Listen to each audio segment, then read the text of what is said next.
Halo teman-teman semuanya, balik lagi di channel Sebastian Chris. Gimana kabarnya kalian semua? Semoga semuanya sehat-sehat dan selalu dalam lindungan Tuhan, amin. Ya, jadi di video ini gue akan sharing ke kalian tentang pengalaman gue lebih kurang 3 tahun pakai motor ini nih teman-teman. Nah, ini adalah KTM Duke 250 yang latest model ya, yang tahun 2017. Dan ya, ini motor adalah motor harian gue teman-teman yang sering gue pakai untuk daily activity gue. Dan ya gue pakainya juga tadi gue bilang udah lumayan lama ya, lebih kurang sekitar 3 tahun. Dan nanti di video ini gue akan sharing ke kalian tentang rasanya gimana sih pakai motor ini untuk harian. Terus juga kelebihannya apa, kekurangannya apa, maintenance-nya gimana. Terus mungkin ada reviewnya juga kali ya sedikit nanti dan lain sebagainya. Oke, jadi langsung aja kita mulai. Nah, yang pertama gue mau ngasih tau dulu ke kalian kenapa sih gue memilih motor ini. Nah, gue milih motor ini karena desainnya teman-teman. Nah, desainnya ini menurut gue sih keren banget. Dan ini bisa kalian lihat, ini tajam-tajam gini ya. Nah, dan tentunya sangat berbeda dengan model Duke yang sebelum ini ya. Ini lebih tajam-tajam, terus juga lebih ramping. Dan ini menurut gue sih mirip banget sama Super Duke teman-teman, atau kakak tertuanya dari ini. Dan pokoknya ya keren banget lah. Itulah yang menyebabkan gue memilih motor ini gitu teman-teman. Oke, lanjut. Jadi gue ambil motor ini waktu itu sekitar tahun 2017 dan gue belinya waktu itu di KTM Kebonjeruk ya, showroomnya. Waktu itu harganya kalau nggak salah ini gue yang ABS sekitar 48 atau 49 juta lah. Dan kalau yang non ABS tuh sekitar 45 atau 46 juta gitu teman-teman. Dan waktu gue beli motornya oke, aman, dicek semuanya nggak ada masalah. Dan kelengkapannya waktu itu gue dapet unitnya yang pasti ya, karena nggak mungkin beli motor nggak dapet motornya gitu teman-teman. Nah, gue dapet ini unitnya, terus dapet juga kayak tas KTM gitu warna hitam, dan di dalamnya tuh ada buku servis, terus ada buku garansi, ada juga buku manualnya, terus katalog part modifikasinya ya dari KTM Power Parts, terus juga dapet katalog ini ya riding apparelnya dari KTM gitu teman-teman. Nah, untuk papernya gue waktu itu nungguin cukup lama teman-teman ya, lebih kurang hampir 3 bulanan lah. Dan setelah 3 bulan ya gue baru jadi gitu ya, baru jadi BPKB dan STNK-nya. Tapi sebelumnya gue dikasih plat bantuan sama STNK bantuan gitu. Tapi tetap aja waktu itu gue sih belum berani pakai untuk jalan yang terlalu jauh gitu ya, karena takut ada razia atau ada polisi dan lain sebagainya lah gitu. Jadi gue waktu itu pakainya yang deket-deket rumah aja gitu. Oke, terus mungkin lanjut ke ini kali ya, ke gimana sih rasanya motor ini, dan mungkin sedikit review ya teman-teman. Dan ya, motor ini itu adalah motor bergenre naked ya, atau naked bike, dan ber-cc 250, lalu single cylinder teman-teman. Jadi single cylinder 250 cc.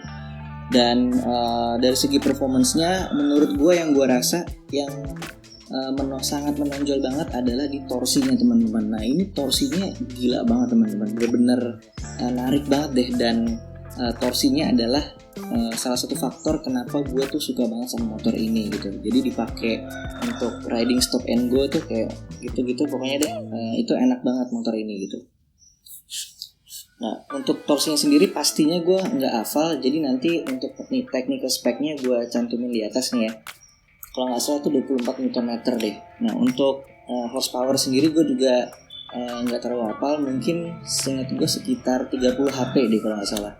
Terus untuk top speed-nya sendiri, jujur gue belum pernah coba top speed-nya, cuman waktu itu pernah gue coba paling kencang tuh 120, dan mungkin itu masih bisa naik lagi gitu. Cuman sih kalau menurut gue ya, motor ini tuh lebih ke torsi teman-teman, ke akselerasi dibanding ke top speednya gitu. Nah, terus kita ke handlingnya. Nah, handlingnya sendiri ini menurut gue untuk motor harian ini lebih dari cukup teman-teman.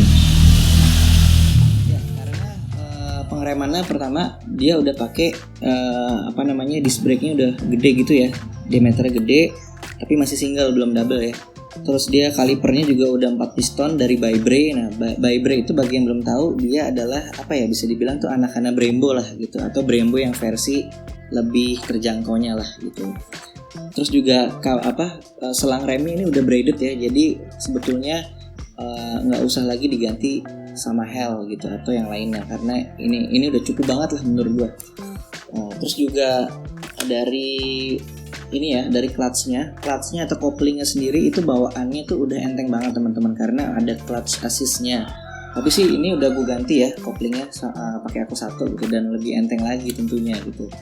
Nah terus dia juga udah slipper clutch teman-teman ya. Nah jadi enak banget kalau misalkan kalian yang suka track day, karena sudah slipper clutch. Jadi misalkan kalian hard engine brake ya, kayak misalkan dari gigi 5 turun ke 3 langsung, itu dia ban belakangnya nggak bakal ngunci gitu, karena udah ada slipper clutch teman-teman.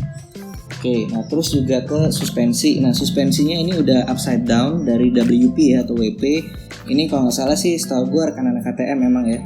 Dan untuk suspensinya yang gue rasa sih untuk harian sih ya cukup nyaman teman-teman. Gue dibilang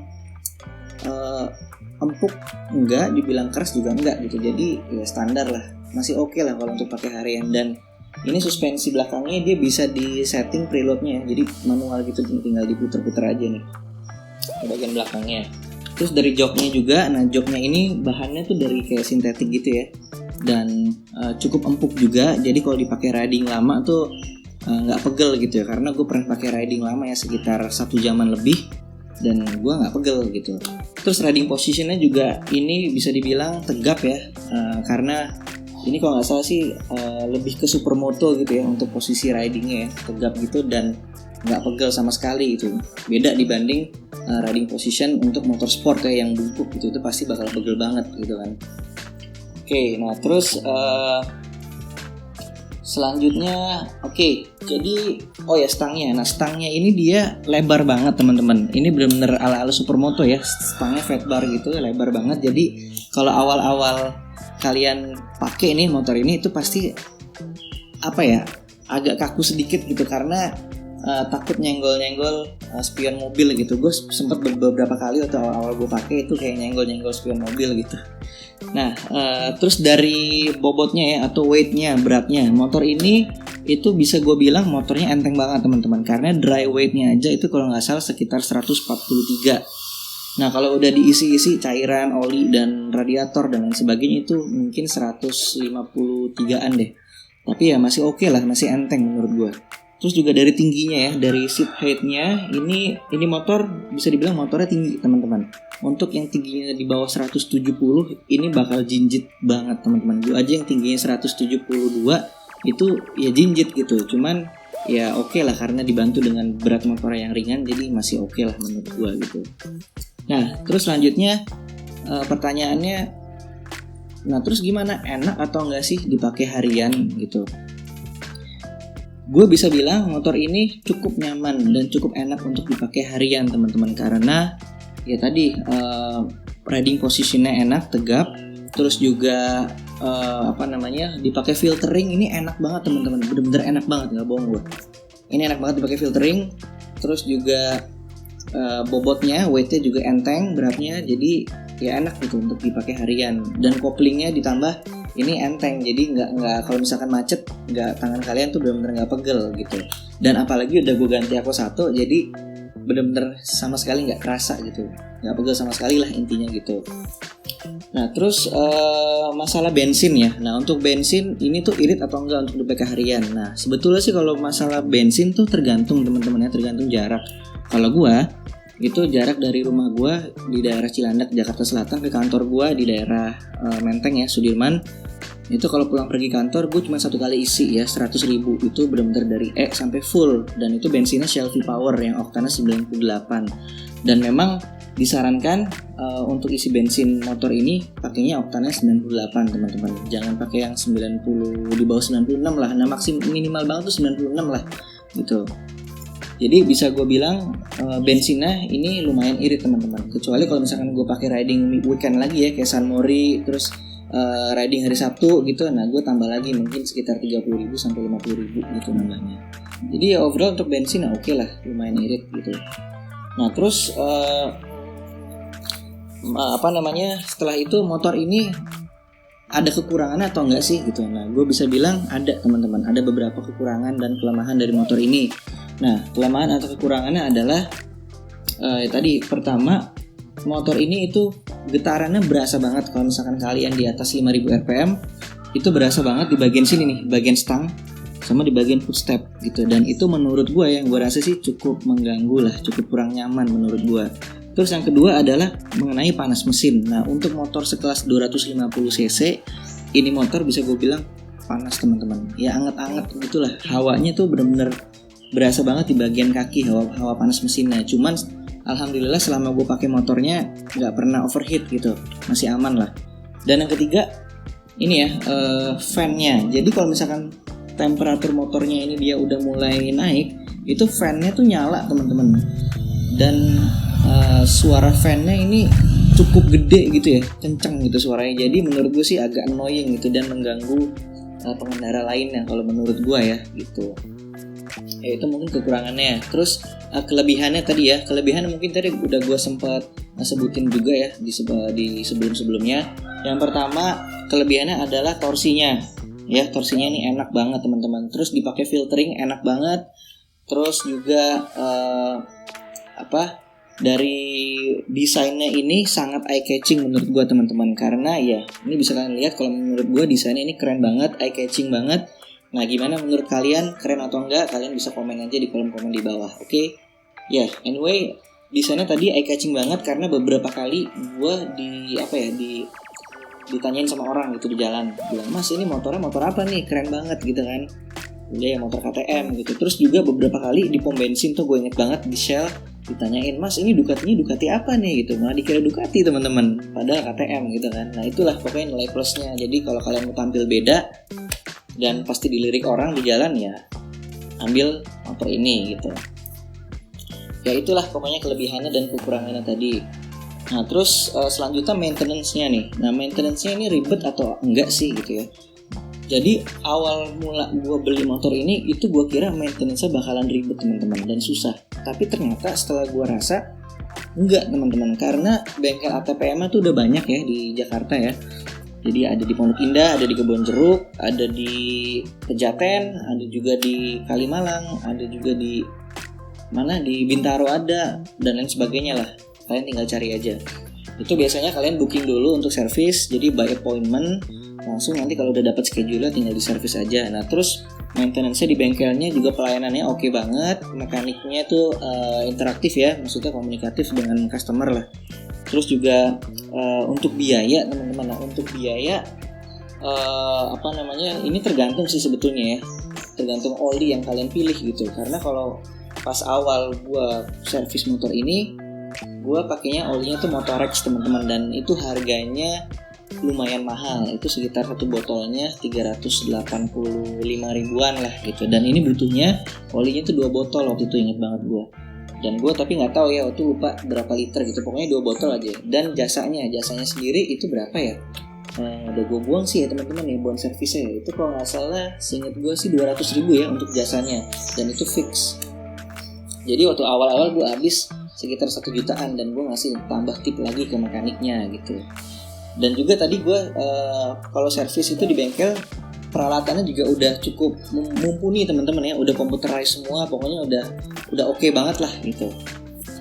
Nah tadi mengenai biaya sama maintenance-nya. Terus spare part-nya gimana? Nah spare part-nya sendiri itu gue pernah tanya ngobrol-ngobrol sama mekaniknya KTM sama juga orang showroom KTM. Katanya sih kalau selama part yang fast moving ya, itu dia selalu ready, itu banyak stoknya teman-teman. Nah tapi kalau yang nggak fast moving itu kayak apa ya, misalkan mungkin contohnya mungkin ini ya, mungkin lampu nih, headlamp, terus kayak dashboard gini, itu mungkin inden dulu ya. Cuman waktu itu gue nggak nanya sih indennya berapa lama, mungkin paling cepat aja mungkin seminggu lah, paling lama mungkin bisa sampai 1 bulan 2 bulan gitu. Nah jadi ya overall secara maintenance, spare part, dan biaya servis menurut gue sih overall oke gitu ya, nggak ada masalah menurut gue gitu.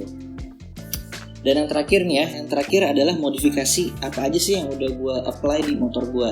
Nah mungkin enaknya kita pindah angle kamera kali ya, biar lihatnya tuh lebih enak. Oke, kita pindah dulu ya teman-teman ya, 1, 2, 3. Ya oke, kita lanjut teman-teman.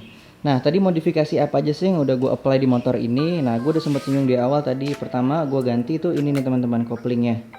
Ini pakai Kosato. Ini enteng banget ya. Ini pakai 1 jari juga bisa nih. Tuh. Terus hand grip juga udah gue ganti pakai Domino. Ini yang soft ya, jadi empuk banget, jadi nyaman untuk dipakai harian lah. Nah, terus untuk speedometer, nah untuk yang Duk 250 ini masih sama dengan Duk yang lama teman-teman ya. Tapi kalau yang 390 dia tuh udah TFT teman-teman, dan menurut gue tuh lebih keren ya. Nah terus ke bagian bawah ini udah gue pasangin frame slider juga. Ini gue nggak tahu brand apa, kayaknya brand lokal deh. Waktu itu gue dapat dari Tokopedia. Terus ke depan ini ada fork slider juga udah gue pasangin. Nah ini dari KTM ya, kalau nggak salah di KTM Power Parts deh teman-teman. Nah terus bagian belakang ini juga udah ada slidernya ya, proteksinya juga dari KTM juga. Terus ini jalur pedoknya juga udah gue pasang. Terus ke bagian belakang, nah ini gue udah pasangin tail tidy juga, jadi lebih pendek. Dan mereknya kalau nggak salah apa ya, lupa gue deh, brand lokal juga deh kalau nggak salah deh. Nah terus ke knalpot. Nah knalpot ini udah gue ganti pakai unknown product teman-teman, brand lokal, kebetulan punya teman gue. Shout out to Diko. Dan ini 3/4 ya teman-teman. Tuh kita tes aja kali ya suaranya ya. Oke. Kita tes suaranya.